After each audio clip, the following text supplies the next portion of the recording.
आपण पाहत आहात लोकसमीक्षा न्यूज नेटवर्क आणि या आहेत आजच्या सुपरफास्ट न्यूज।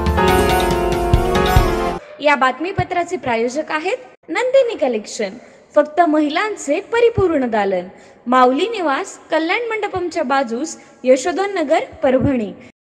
नमस्कार, मी प्रभू दिपके लोकसमीक्षा न्यूज नेटवर्क मध्ये आपलं स्वागत करतो। आपण पाहत आहात परभणीचं एकमेव बातमीपत्र Loksamiksha superfast. Red Apple exclusive MIDC परिसर, परभणी। आगामी पावसाळ्यात प्रशासनानं आपत्कालीन परिस्थितीमध्ये सतर्क राहावं। जिल्ह्यात अतिवृष्टी किंवा महापुरासारखी आपत्कालीन परिस्थिती उद्भवल्यास जिल्हा प्रशासनाच्या सर्व यंत्रणांनी सांघिक वृत्तीनं योग्य समन्वय राखून जबाबदारी पार पाडण्याचं आवाहन जिल्हाधिकारी तथा जिल्हा आपत्ती व्यवस्थापन समितीचे अध्यक्ष रघुनाथ गावडे यांनी केले। जिल्हाधिकारी कार्यालयात आयोजित मान्सूनपूर्व आपत्ती व्यवस्थापन समितीच्या आढावा बैठकीत जिल्हाधिकाऱ्यांनी हे निर्देश दिले आहेत। यावेळी पोलीस अधीक्षक रवींद्रसिंह परदेशी, निवासी उपजिल्हाधिकारी श्रीमती अनुराधा ढालकरी, उपविभागीय अधिकारी जीवराज दापकर, दत्तू शेवाळे, श्रीमती संगीता चव्हाण, उपमुख्य कार्यकारी अधिकारी ओमप्रकाश यादव, महावितरणचे अधीक्षक अभियंता राजाराम माने, सर्व तहसीलदार, गटविकास अधिकारी, वैद्यकीय अधिकारी यांच्यासह सर्व संबंधित विभागाचे अधिकारी उपस्थित होते। नैसर्गिक आपत्तीमध्ये जिल्ह्यातील सर्व विभागांनी सांघिक भावनेतून योग्य समन्वय राखत आपापली भूमिका गांभीर्यानं पार पाडावी।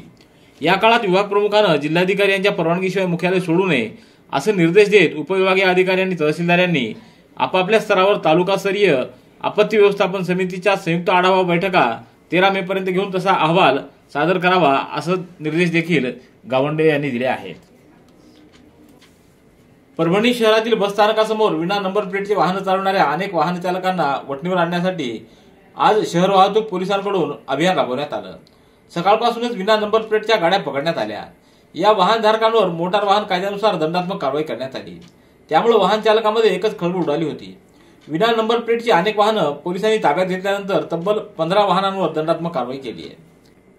यावेळी शहर वाहतूक शाखेचे मकसूद पठाण, RS दीपक, अंमलदार KS मुश्ताक, अनिल गायकवाड, ज्ञानेश्वर पौळ आदींची उपस्थिती होती। प्रादेशिक हवामान केंद्र मुंबई येथून प्राप्त झालेल्या अंदाजानुसार आज 9 मे रोजी जालना, परभणी, बीड, धाराशिव, लातूर, नांदेड, हिंगोली व छत्रपती संभाजीनगर जिल्ह्यात तुरळक ठिकाणी वादळी वारा, मेघगर्जना, विजांचा कडकडाट व वाऱ्याचा वेग अधिक राहून हलक्या ते मध्यम स्वरूपाच्या पावसाची तसंच जालना, परभणी व बीड जिल्ह्यात तुरळक ठिकाणी गारपिटीची शक्यता वर्तवण्यात आली आहे। तर आज सायंकाळी 5 वाजेच्या सुमारास शहर व परिसरात जोरदार पाऊस बरसला। अचानकपणे वादळी वाऱ्यासह सुरू झालेल्या पावसामुळे अनेकांची तारांबळ उडाली।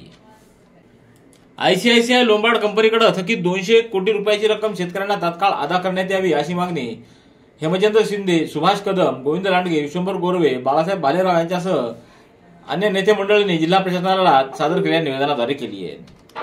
खरीप 2023 सोयाबीन, कापूस, रब्बी 2024 हरभरा, ज्वारी, गहू, भुईमुग आदी पीक विम्याच्या तक्रारी सरसकट ग्राह्य धरून पीक विमा परतावा तात्काळ देण्यात यावा असं मत या शिष्टमंडळानं व्यक्त करताना पीक कापणीपूर्व आलेल्या सरासरी उत्पन्नाच्या आधारावर ज्या मंडळात सरासरी उत्पन्न उंबरठा उत्पन्नापेक्षा कमी आलं अशा पिकांचा देखील परतावा तात्काळ अदा करण्यात यावा असं म्हटलं आहे। परतावा अदा करण्याची वेळ उलटून किमान 2 महिने झालेत असं देखील यावेळी निदर्शनास आणून देण्यात आलं। जिल्हाधिकारी रघुनाथ गावडे व जिल्हा कृषी अधिकारी गवळी यांनी या शिष्टमंडळाबरोबर चर्चा केली। तर जिल्हाधिकारी यांनी 16 मे रोजी कंपनी, शेतकरी प्रतिनिधी व कृषी विभागाचे अधिकारी यांची बैठक बोलावली आहे। ठिकाण अनेक, ठिकाण फक्त एक। डॉक्टर गोविंद कामटे यांचे बालाजी आयुर्वेदिक निसर्गोपचार केंद्र, Parbhani.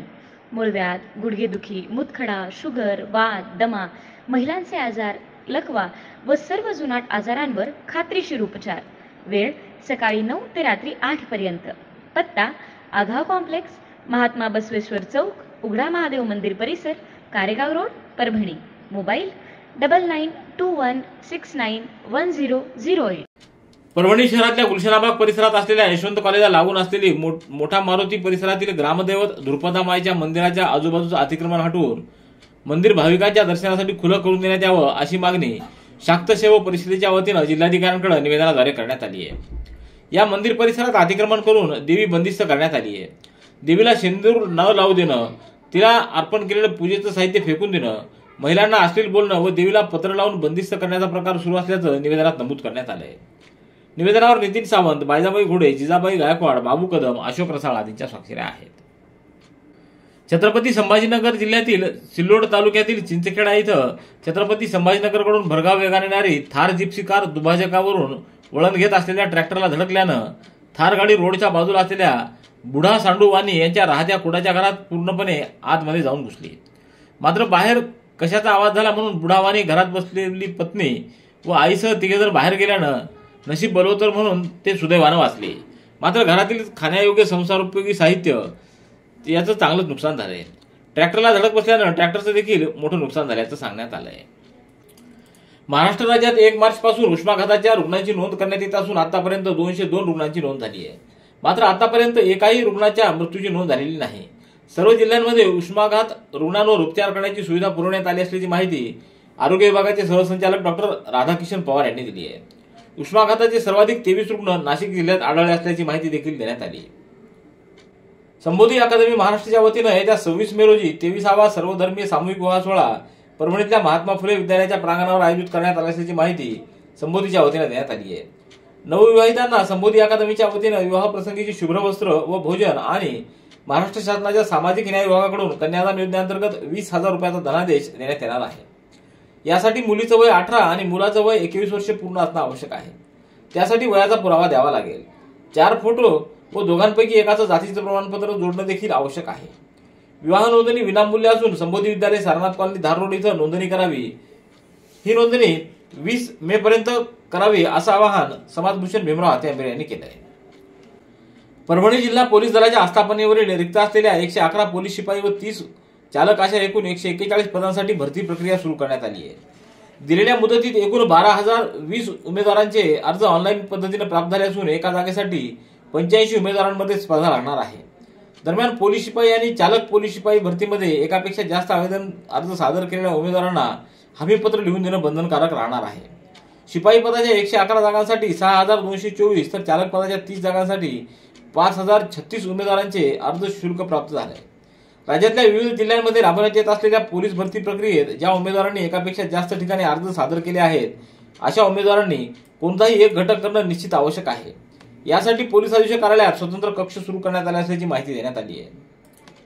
Red Apple furniture, smart furniture for smart people, exclusive Parbhani शहरातील भव्य शोरूम रेड ॲपल एक्सक्लुझिव्ह, भारतातील स्मार्ट फर्निचर ब्रँड आता आपल्या परभणी शहरामध्ये. हो, आता आपल्या परभणी शहरामध्ये. या अंतर्गत ऑफिस, बेडरूम, डायनिंग, लिव्हिंग इत्यादी प्रकारचे फर्निचर आपणास मिळेल. Bedroom set, bed, dressing table, sofa set, कपाट, डायनिंग टेबल, टीपॉय आणि स्टील फर्निचर इत्यादी सर्व प्रकारचे फर्निचर तेही आकर्षक किमतीमध्ये उपलब्ध आहे. एक वेळ अवश्य भेट द्या. रेड ॲपल फर्निचर, MIDC परिसर, भारतीय स्टेट बँकेच्या जवळ, परभणी. परभणीच्या राष्ट्रजन फाउंडेशनच्या वतीनं आयोजित महात्मा बसवेश्वर छत्रपती संभाजी महाराज व भगवान परशुराम सर्वधर्मीय जयंती महोत्सव सार्वजनिक समितीच्या वतीनं जगज्योती महात्मा बसवेश्वर जयंती, छत्रपती संभाजीराजे व भगवान परशुराम जयंतीनिमित्त अभिवादन व पूजन सोहळा तसंच मोफत आयुर्वेदिक तपासणी, खिचडी व अन्नदान वाटप, वृक्ष संवर्धन, जनजागृती व जल है तो कल है जनजागृती अभियान आदी सामाजिक उपक्रमाचं आयोजन उद्या 10 मे रोजी दुपारी 5 वाजता महात्मा बसवेश्वर चौक, उघडा महादेव परिसर, कारेगावडीसह अभिवादन व पूजन करण्यात येणार आहे.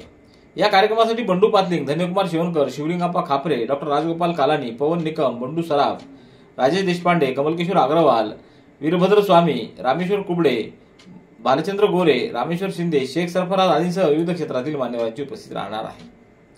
या कार्यक्रमाला उपस्थित राहण्याचं आवाहन डॉक्टर गोविंद कामटे, नितीन जाधव, गोविंद पोंडे, अंबादास वाकोडे आदींनी केले. पूर्णा रेल्वे स्थानकावर हैदराबाद पूर्णा या पॅसेंजर गाडीच्या डब्यात काल बुधवारी एका महिलेचा मृतदेह आढळून आला आहे. हैदराबाद पूर्णा पॅसेंजर रेल्वे स्थानकावरील पीट लाईनवर उभी होती. या ठिकाणी रेल्वे गाड्याची स्वच्छता होते.